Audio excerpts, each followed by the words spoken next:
we are so happy to have you on the Feast of Saint Hildegard von Bingen, a very appropriate time for us to be listening to beautiful music, sacred music together.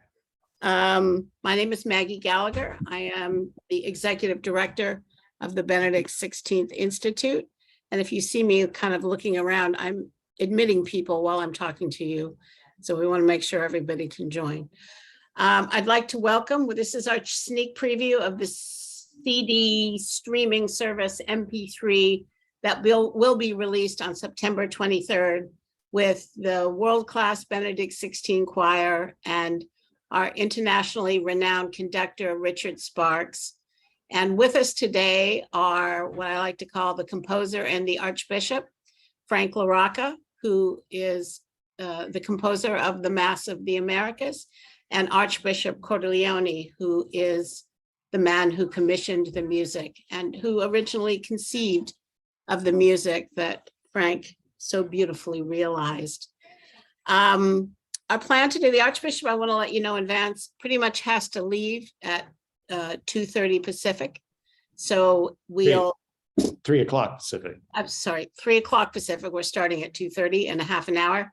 And so we may have to excuse him and wrap up, but we're going to listen to at least 3 pieces from the Mass of the Americas, and then the Archbishop and the composer, Frank Rocca, will be talking about the experience with us all.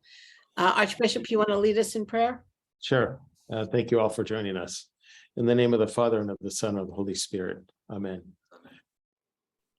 Lord God, on this feast day of St. Hildegard de Bingen, we thank you for the gift of sacred beauty to the Church. We thank you especially for the gift of sacred music, which elevates our soul so much to contemplate your eternal beauty. We thank you for all those who produce beauty from the bosom of the Church. May inspire many souls to come into communion with you and to live their lives in accordance with your truth. Bless our time together today. Help us to build your kingdom with the help of your grace, so that our world may be a better reflection of your truth, justice, mercy, and goodness. We ask this through Christ our Lord. Amen. Amen. Amen. In the name of the Father, and the Son, and the Holy Spirit. Amen. Amen. So Frank Rocca has the actual CD, and he's going to be playing it from his computer. There is a little warning that the quality you hear will be partly related to the sound system you're looking on, listening on, and any limitations that Zoom imposes. Oh, look, Lynette and Scott Terrici are with us. Nice to have you.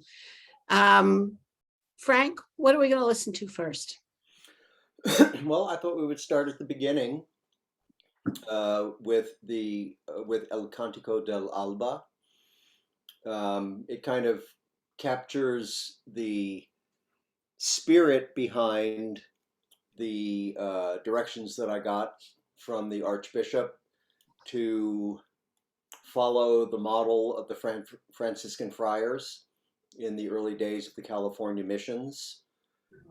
Their brilliance and insight with respect to incorporating features of the local culture into the life of the Church and into the life of the missions, which was limited not just to architecture, but that may be its most enduring reflection, but also the music of the people, and bringing it into the life of the Church and elevating it from its secular and vernacular context into the sacredness and beauty of the liturgy.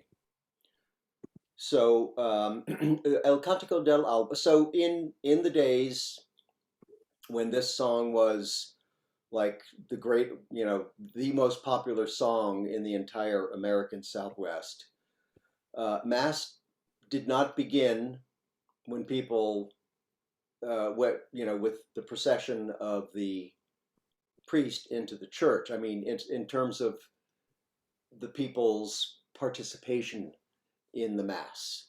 For them, Mass began when they left their houses and began to sing this song as they walked to the church to attend Mass.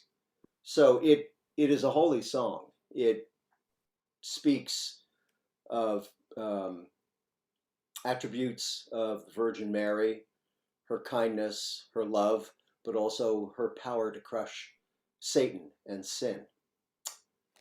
Alrighty, so I have some tweaks that I need to make before I can play this. I am not a Zoom virtuoso, so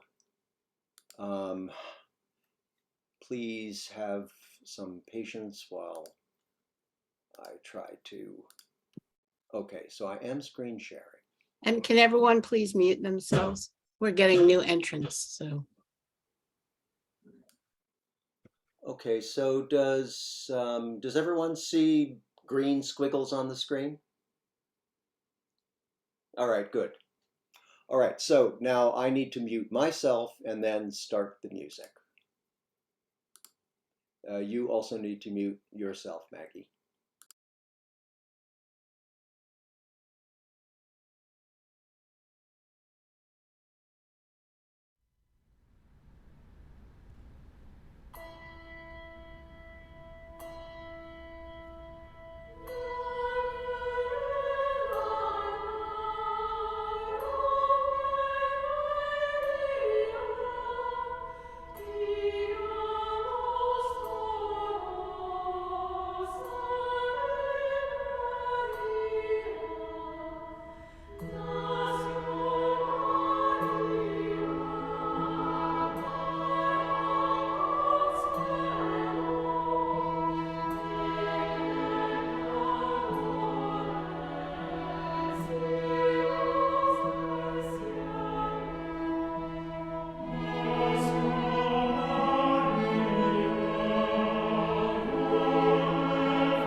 That's El Cantico del Alba. Frank and Archbishop, do you want to unmute yourself? Remember to unmute yourself. Frank, are you there? Yes.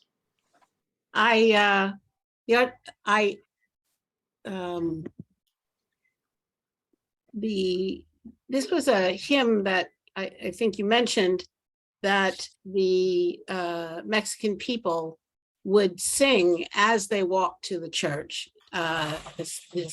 Yes, and people in Alta California as well, which I suppose was still Mexico. Yeah. So Yeah. yeah, you're right. So So it begins with the church bells calling people to the mass. Is that the intention? Yeah, that's why I start with the bells. It's people hear the church bells calling them to mass. They leave their homes, and all the families walk along the pathways singing this song by heart, because absolutely everybody knew it. And then, am I right at the end, La Guadalupana makes an appearance? And then just about a minute before the end, there's the singing stops, and there's this passage for the organ alone. And it's at that point that I introduce really the principal melody that the Archbishop had asked me to weave into the music of Mass of the Americas, the tune La Guadalupana. Yeah, and so I could not assume that everybody, even at the first, at the premiere after the Guadalupana pilgrimage, I couldn't assume that everybody there attending the Mass knew that tune, or that people in the future would know that tune. So I kind of plant a seed there with that little organ interlude introducing La Guadalupana, which then, as other movements of the Mass are heard, it's picked up in quite a wide variety of guises, and really is a musical subtext throughout many of the other parts of the Mass. Archbishop, we were together, actually, the three of us with some supporters a few days ago. And you mentioned something to me. I hope I'm not saying anything inappropriate, but that every time you hear the El Cantico del Albo begin, you tear up. Is that related to your service on the border of Mexico, or what? Tell us about why it moves you so. Well, I often say how, beauty is so intuitive, so it strikes an intuitive chord. It's not cognitive. I'm sure that has a lot to do with it. And that's where of course, I always loved Our Lady of Guadalupe, but it really was instilled deeply within me during those years. And so I think, my affection for the people and the culture and the understanding of what this revelation was, Pope Benedict XIV's reaction when he was presented one of the first replicas of the image and told what happened, quoted that Psalm 147, God has not done thus with any other nation. So it's really unique in the history of evangelization. So I think it has, it's all of that together. What does Our Lady of Guadalupe mean to you? Well, she's our mother, so she wants her children to live in peace and unity with each other. And her appearance there at Tepeyac brought an end to bloodshed, bloody sacrifices of the Aztecs and the bloodshed of the conquistadores on the Aztec people. And in iconically in the image, appearing as an indigenous woman, also has, from what I've heard, resonances with the Semitic features as well.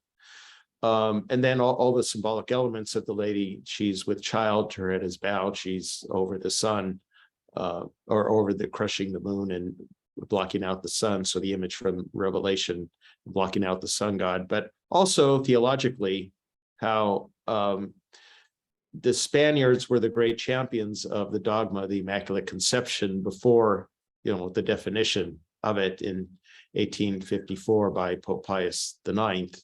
So it had been debated for centuries. The Spaniards were the advocates in favor of this doctrine.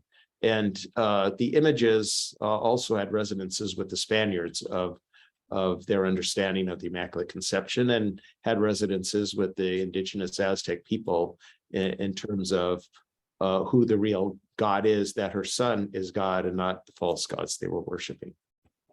And Frank, you mentioned, for those of us who don't speak Spanish, it's me, the lyrics are very powerful. So Mary is like, she is gracious and beautiful and loving, but she's also very powerful. So I won't read them all. Here's This is the CD package. Just I got one because I'm the composer, so.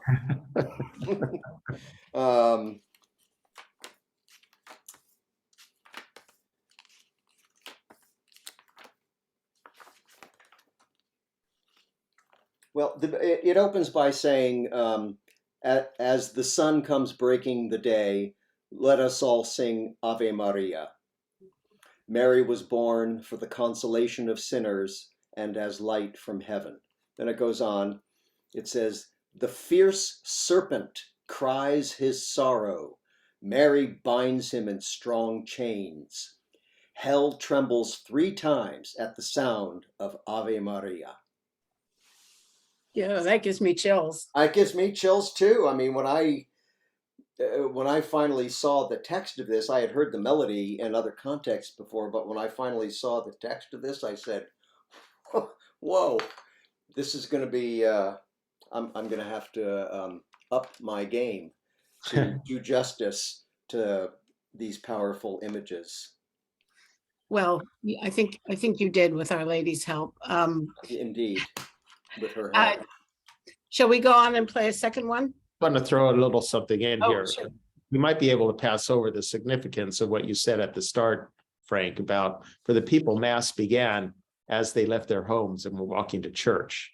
So it really reflects the true spirit of worship, that our hearts are always worshiping God. I've preached on this at times, especially when I was in parish ministry, that when people go to Mass, they should already be preparing for Mass at home when they're getting ready to go to church, thinking about what they're wearing, getting in a prayerful mood, getting in a more meditative mood, driving to Mass, don't have the radio on, for example. It all should begin in the home. So it's the true spirit of worship. It syncs well with the readings for this Sunday, because the first reading is from the prophet Amos, who excoriates the people for technically observing the Sabbath worship and Sabbath rest, but they can't wait to go back and cheat people by dishonest measurements and cheating them. And they can't get way back to oppressing the poor, even though they technically observe the regulations of the Sabbath. So I think it's this is a powerful lesson for how we should be authentically worshiping, not just trying to punch the time card. We get Mass in and go on as life is before, but our hearts should always be worshiping. We should prepare at home when we're going to Mass, and we should spend time in reflection and thanksgiving afterwards. That's wonderful. Frank, what are we going to hear next? Briefly. So the original Mass of the Americas was composed for a Mass in the ordinary form.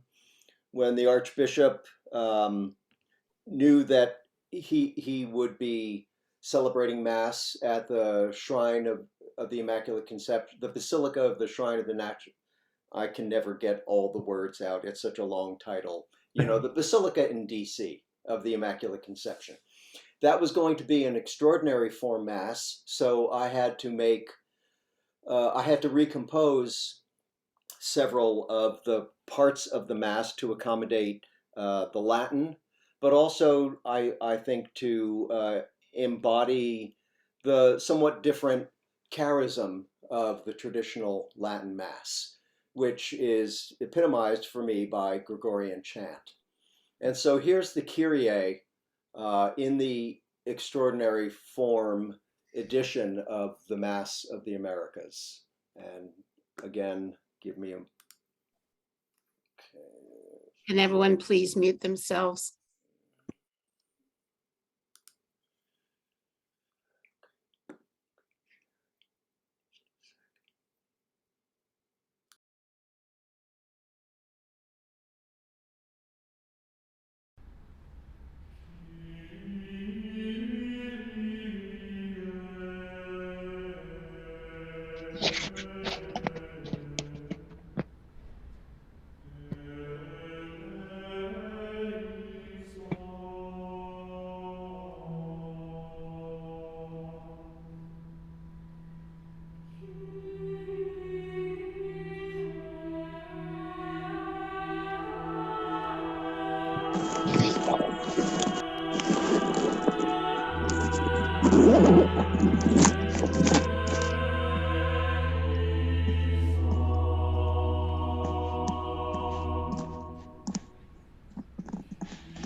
Red,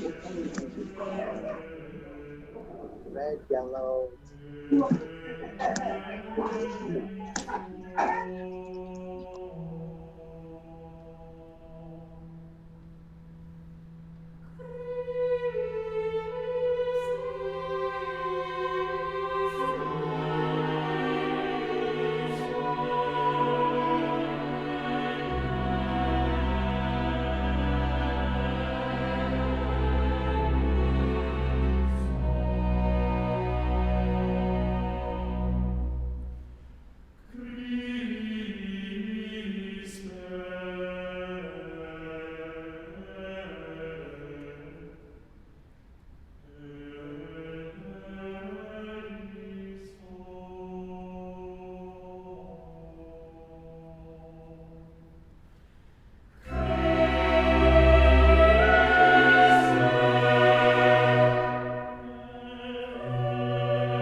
Wow. Archbishop, if you could unmute yourself a minute, and you too, Frank. What do you tell us about your reaction to this Kyrie eleison? Well, as Frank mentioned about trying to capture more of the kind of sense of the traditional mass with the Gregorian chant. Gregorian chant is our heritage. Gregorian chant is the music of the Roman Rite, but it evolves kind of in an organic way. Polyphony evolved from Gregorian chant. So what really impresses me is how there's the chant quality here, especially when the voices are singing a cappella. And then when they sing with the musical accompaniment, it sort of seamlessly blends into a beautiful polyphony that's the texture of the rest of the music of the Mass of the Americas. So it's this kind of harmonious blending or breathing kind of back and forth between what is more specifically chant and what is the sense of the music of the Mass of the Americas. So it's real sense of the kind of organic development and synthesis of or if I may use the word, authentic enculturation of our faith with the religious sensitivities of the people of the time and place. I know you have to leave soon, so I'm wondering if you can tell us why, I was really kind of moved when we were looking for ways to help promote this and get it due attention, because the vision is that this is the Renaissance model. Great music is composed from the bosom of the church, finds new audiences by going through the great cathedrals, which the Mass of the Americas has done. It's San Francisco, Tijuana, it's been to Houston, Rome, Allentown, New Jersey, parts in Chicago, and in the Basilica in DC, and in Old St. Patrick's Cathedral in New York. And then finally, after this, the church itself is the creator, and it's on themes important to the church and to the faithful. The secular art world kind of validates it, and it ends up in concert stages. And so for us, we're at that stage where the CD is being released, and where we would want to just get it to the attention of those who vote for Grammy nominations. So I'm told you agreed to participate in a raffle, and can you tell us if people pre-order the CD and send me the receipt, they get to have dinner with you at your residence. Yes, it's a raffle, right? It's a raffle. It's a raffle. Only one of them. Yeah. And oh, they're with Yes, I want to underscore that it's not about showing the world the great musical accomplishment that we've achieved, although that's gratifying and it's also important in its own way, but ultimately it's about evangelization. Right. No, so I've been explaining using that example of mission church architecture, how Frank alluded to this earlier. It's the example I gave Frank of what I wanted him to do with sound using music, is what the missionaries did here with sight using architecture. It's a traditional Catholic church, but it reflects the culture of the time. So it's pertinent to the time and place, but it has timeless beauty because it's within the tradition. But so that's what the Mass of the America does. But it also then transforms the culture as it enters into the culture where it's embedded, such that those of us who live out here in California in the Southwest know what a popular style of architecture mission church architecture is. Secular buildings use mission church architecture. So it's that sense of transforming the culture. And it's especially what we need to do in the secularized, de-Christianized world we're living in. We have to expand out into all these different sectors of society and do what they do according to the tools of the trade, but better than anyone else. So the idea of the Mass of the Americas CD being nominated and please God, receiving a Grammy is a way of transforming the culture with this beauty. Thank you, Archbishop, for that clarification. Frank, can you, I know the Archbishop has to leave just about now. Perhaps we can do one more and listen as the Archbishop. Let's all give the Archbishop our well wishes. And I know you ask for our prayers. Thank So, you. Thank you all for being here. Wish I could stay with you, but pastoral duties call. So Thank you. Frank, God bless you, Archbishop. thank you. God bless. Well, so I thought I would play one more selection,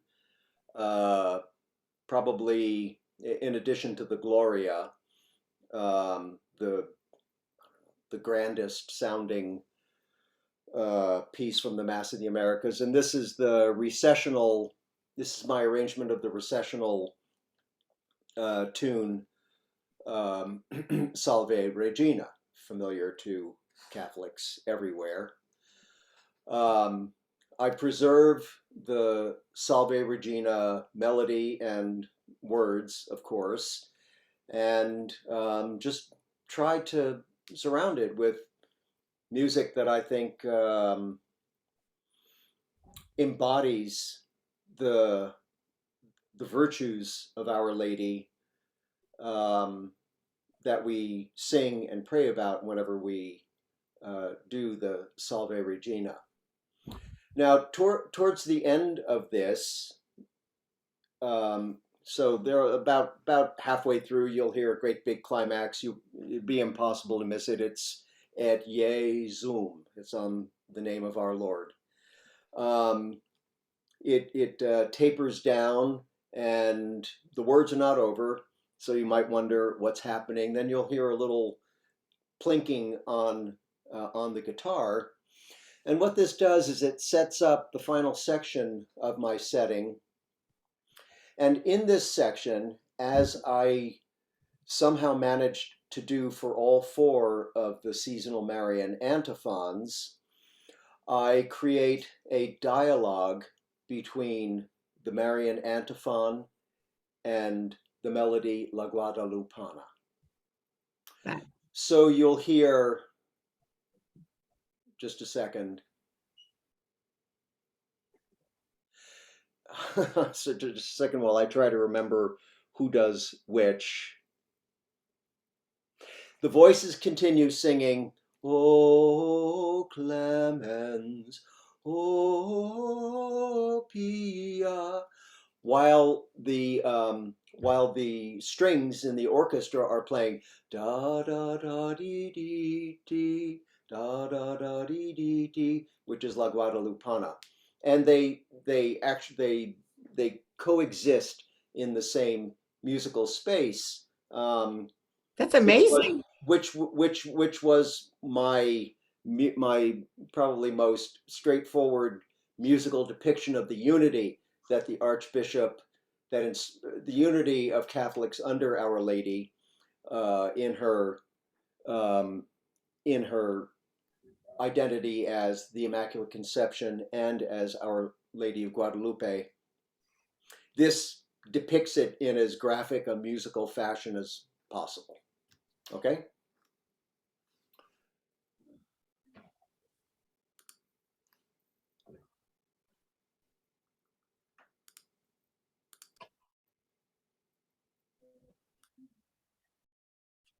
Everybody, please be sure to mute your microphones.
Frank, thank you.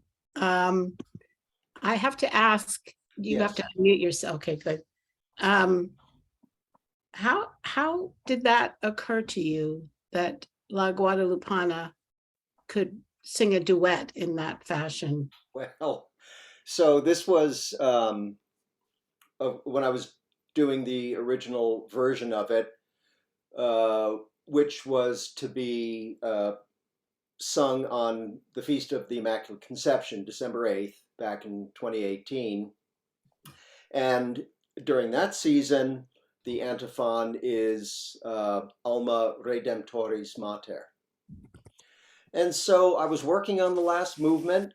I remembered that in the Cantico del Alba at the very beginning, I had inserted La Guadalupana towards the end so that people could be familiar with it. And I was thinking, gee, it would really be nice if I could somehow give bid a fond farewell to the La Guadalupana tune in the recessional.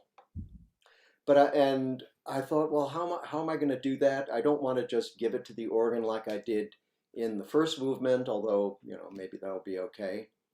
And then I don't know. So, I mean, an idea just came into my head. You call it inspiration of the Holy Spirit. What if I tried to make both melodies happen at the same time? Would that work? I tried it, and much to my astonishment, it worked.